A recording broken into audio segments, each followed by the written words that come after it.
Eh, Sebelumnya, perkenalkan nama saya Adel Denara Ahmad.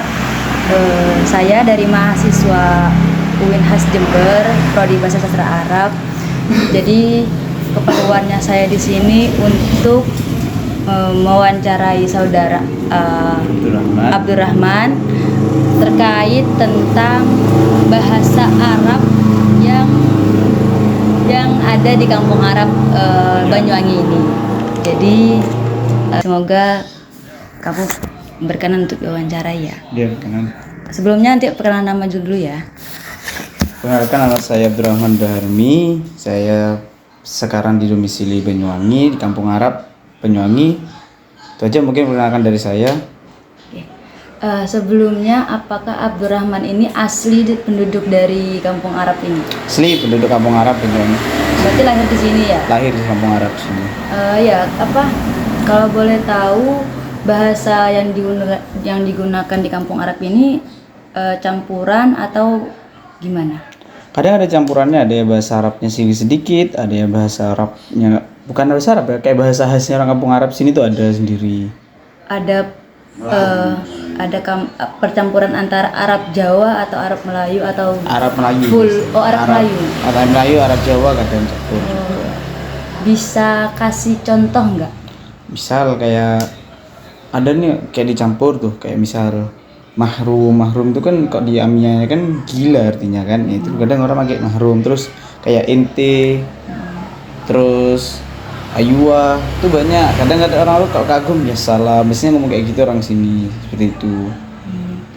Terus kira-kira dampak dari adanya bahasa Arab yang misalnya fusha menjadi amiyah itu untuk di Kampung Arab sendiri itu apa? Maksudnya dari fusha kejadikan amiyah ya seperti itu, kayak misal Majnun kan artinya gila nih. Nah terus orang-orang Kampung Arab nih kadang bilangnya menggunakan bukan Majnun tapi mahrum. Alasannya kenapa ya? Ya bawaan dari mereka, mungkin dari orang-orang dahulu ya bawaannya seperti itu. Terus juga ada yang kayak ente kayak gitu, misalkan anta jadinya ente gitu. Terus banyak sekali kata kayak gitu, kayak aywa kayak gitu.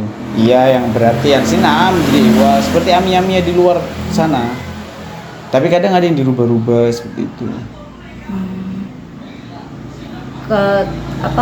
Kamu tahu nggak alasan kenapa kok orang dulu itu memilih untuk merubah bahasa Arab yang fusha menjadi bahasa amiyah? Seperti ini yang saya ketahui nih sejarahnya nih. Jadi pertama itu bahasa Arab itu fusha itu diperuntukkan untuk penghafal Al-Quran, bukan penghafal Al-Quran aja, untuk orang-orang Arab yang untuk memahami isi dari Al-Quran tersebut. Nah sedangkan orang-orang kafir ini tidak senang terhadap orang-orang yang paham tentang Al-Quran. Akhirnya mereka ini bisa masuk merubah, menghancurkan Islam ini dengan bahasa tersebut. Jadi mereka itu merubah bahasa Arab yang fusha itu berubah menjadi bahasa amiyah yang katanya itu bahasa orang pasar seperti itu, orang-orang Badui, orang-orang seperti itu. Kurang lebihnya sepengetahuan anak kayak gitu. Terus kira-kira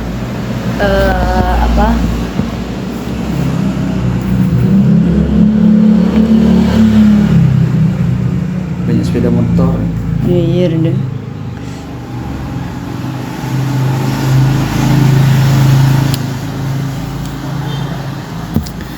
Kan masyarakat Banyuwangi terkhususnya kan itu ya terdiri dari bahasa Jawa, Osing gitu ya, atau bahasa Indonesia yang lain. Apakah bahasa-bahasa tersebut itu berpengaruh nggak dalam dialek Arab ini juga? Ya kadang berpengaruh. Jadi tuh orang-orang kadang ada yang pakai be ya seperti itu, kadang kayak ente nih be kayak gitu, kadang seperti itu. Jadi campur, jadi satu campuran. Apakah ada kata serapan dari dialek Arab yang digunakan dalam bahasa daerah Banyuwangi? Setahu saya sendiri ya, mungkin ada, tapi saya sendiri belum mengetahuinya. Terus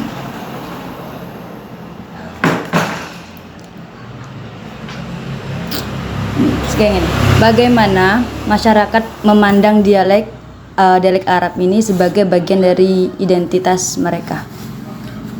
Ya, jadi kita tuh seperti kayak orang Arab Indonesia nih kayak kita menunjukkan kalau kita nih bisa gitu berbahasa Arab. Jadi kita tidak hanya bisa berbahasa Indonesia aja, tapi kita bisa berbahasa Arab juga seperti itu.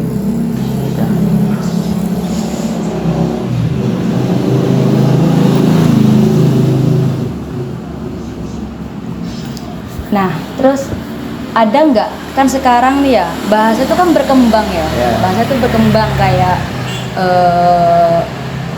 banyaklah bahasa-bahasa zaman sekarang yang berkembang, yang dirubah-rubah berbeda-beda. Itu pengaruh nggak sama, itu pengaruh juga nggak sama sini? Gak terlalu berpengaruh ya, kayak tetap aja bahasa-bahasanya kita. Tetap. Iya. Oke.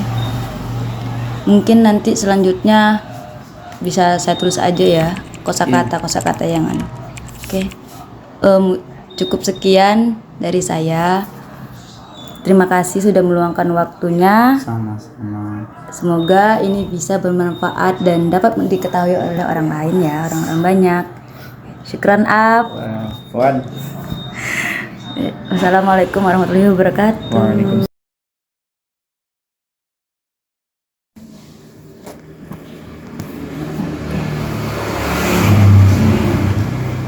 Sebelumnya saya izin memperkenalkan nama dulu. Nama saya Adel Dinar Ahmad. Saya dari Prodi Bahasa dan Sastra Arab Universitas Jember. Saya mewawancara Ustaz terkait tentang sejarah kampung Arab di Kampung Banyuwangi ini, terus bahasa Arab yang digunakan di kampung Arab ini. Mulai saja langsung. Pertama-tama namanya Ustaz siapa? Nama saya Ali Bakriso. Jadi Bakriso itu marga ya di kampung Arab, di keturunan Arab itu biasanya untuk memudahkan mencari keturunan itu dilihat dari marganya. Ali, marga saya Bakriso. Sejarah kampung Arab ada di kampung Arab ini itu gimana? Kalau bicara sejarah tentu tidak bisa dipisahkan dengan keberadaannya kolonial Belanda. Orang-orang Arab sebenarnya bukan orang Arab yang banyak di Indonesia itu, orang-orang yang keturunan dari Yaman, terutama Yaman Selatan, ketika tahun 1800 itu ada pergolakan kekuatan politik di Timur Tengah gitu ya, ada peperangan antar suku, sehingga banyak di antara mereka itu persoalan mungkin, tapi orang-orang Arab Yaman ketika itu ada motivasi di samping dakwah itu juga berniaga.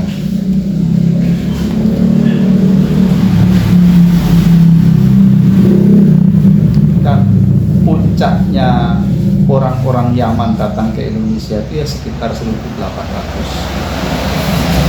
Yang ketika itu di Indonesia masih dalam era penjajahan Belanda. Ya bisa dirasakan bahwa orang-orang Arab ketika itu dakwah, menyebarkan agama sambil berdagang. Kalau kita perhatikan sejarah di Indonesia, mulai dari Samudra Pasai, yang berpengaruh itu orang-orang keturunan Arab itu sebagai penasihat raja. Dan ketika itu orang Indonesia kalau rajanya masuk Islam, maka rakyatnya secara otomatis ikut dengan rajanya. Kita melihat itu di Samudra Pasai, di kerajaan-kerajaan Islam di Jawa itu seperti itu. Kemudian komunitas Arab itu dari aturan kolonial Belanda itu memang dipetak-petakkan, bukan hanya Arab tapi rata-rata orang-orang keturunan Asia Timur ya, Arab, Cina, kemudian India mungkin juga, untuk melihat kegiatannya atau gerakan-gerakan politiknya itu diawasi dengan membuat kampung-kampung. Nah, hampir di semua kota tua itu pasti ada kampung Arab, kampung Cina atau pecinan ya, kampung Melayu, ada kampung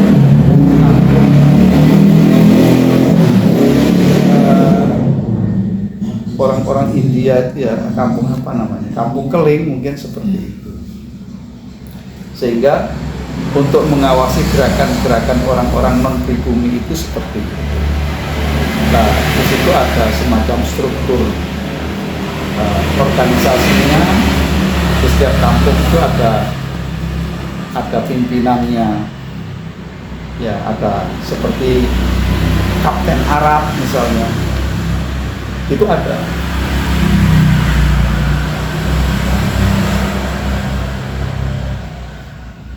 Jadi mungkin secara umum seperti itu. Jadi masuknya orang-orang Yaman ke Indonesia itu juga tidak bisa dilepaskan dengan masuknya Islam ke Indonesia juga ya. Mungkin ada yang lain? Selanjutnya bahasa Arab yang digunakan di kampung Arab ini apakah bahasa Arab Fusha atau bahasa Arab Amiyah atau bahkan bahasa Arab yang dibikin sendiri karena mungkin ada kesulitan ya. Jadi kalau orang-orang Yaman yang datang ke Indonesia pada umumnya mereka itu bujangan ya, bujang ya, nyampe di Indonesia karena di Indonesia itu tidak cukup sehari 2 hari, tapi dia mungkin bisa dihubungkan dengan alur perdagangan dulu, ikut angin musim ya 6 bulan sekali baru bisa pulang, sehingga banyak di antara orang-orang Yaman itu menikah dengan orang-orang pribumi, termasuk kalau saya melihat nenek saya dari ibu itu Jawa. Bahasanya apa? Ya kakek saya, orang tua saya itu masih menggunakan bahasa Arab. Saya pun sedikit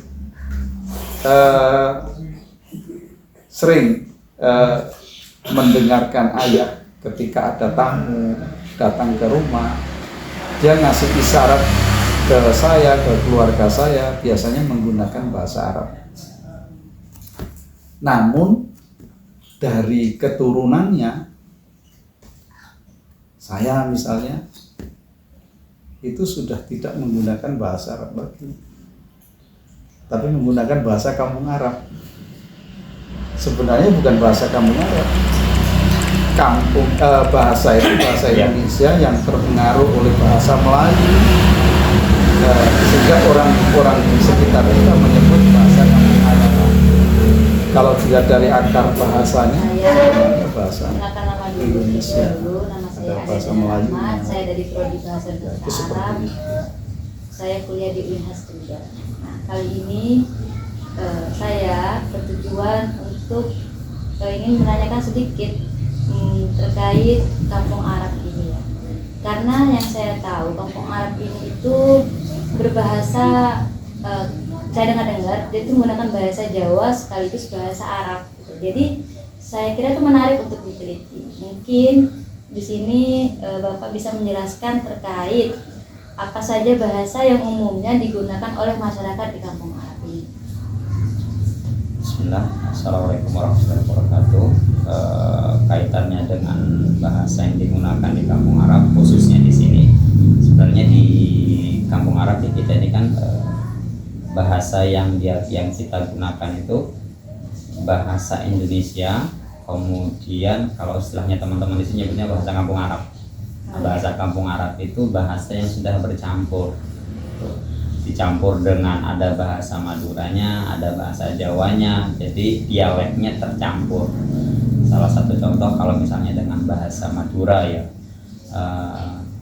bermente, nah, seperti itu, belum ada lahjah Madura yang masuk. Iya. Kebente, nah seperti salah satu contoh seperti itu. Jadi ada beberapa kosakata yang seperti itu. Karena memang bahasa hari-hari yang digunakan ya percampuran itu tadi. Di sini sukunya ada suku dari keturunan Arab, ada suku Jawanya, ada Madura. Jadi komunikasi hari-hari seperti itu masuk ke dalam melebur istilahnya, yang melebur ada melebur. Jadi hari-harinya seperti itu. Itu ketika kita ngobrol dengan teman-teman di luar sana seperti itu. Ya terkontaminasi, kalau dibilang terkontaminasi bisa dibilang terkontaminasi dengan bahasa percampuran bahasa tadi. Kalau salah satu contoh juga mungkin kita tidak pernah dengar istilah atau asing digenahno. Digenahno.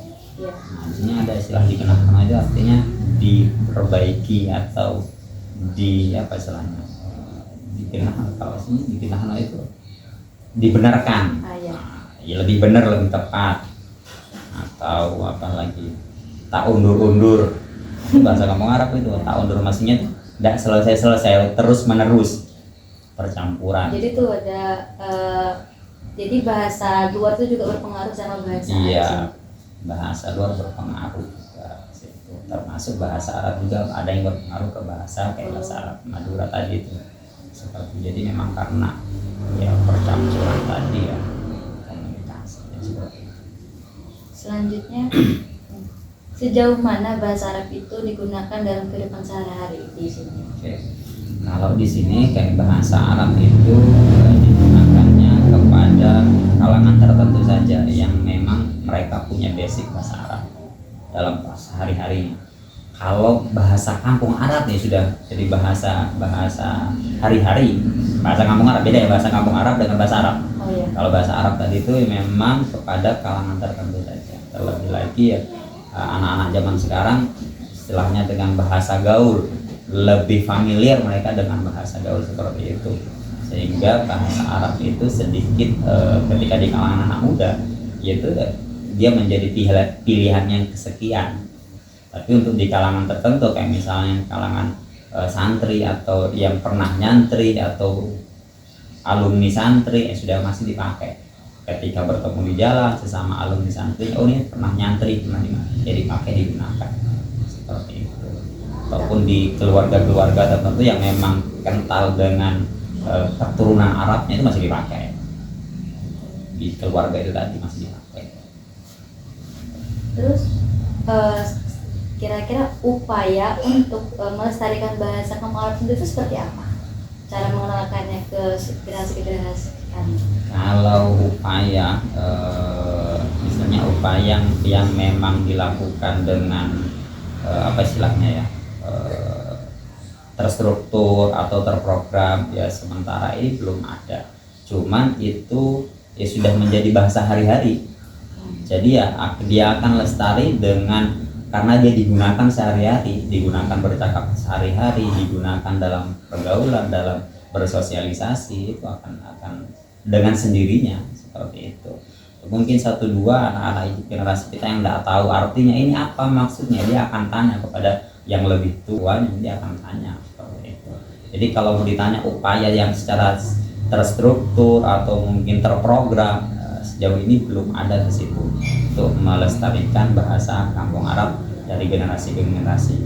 Tapi yang jelas itu sudah dipakai, digunakan ya sejak mereka masih kecil, sejak mereka bisa ngomong, bisa bicara, ya itu sudah digunakan. Kenapa? Karena orang tuanya juga menggunakan bahasa itu sehari-harinya. Jadi begitu. Selanjutnya mungkin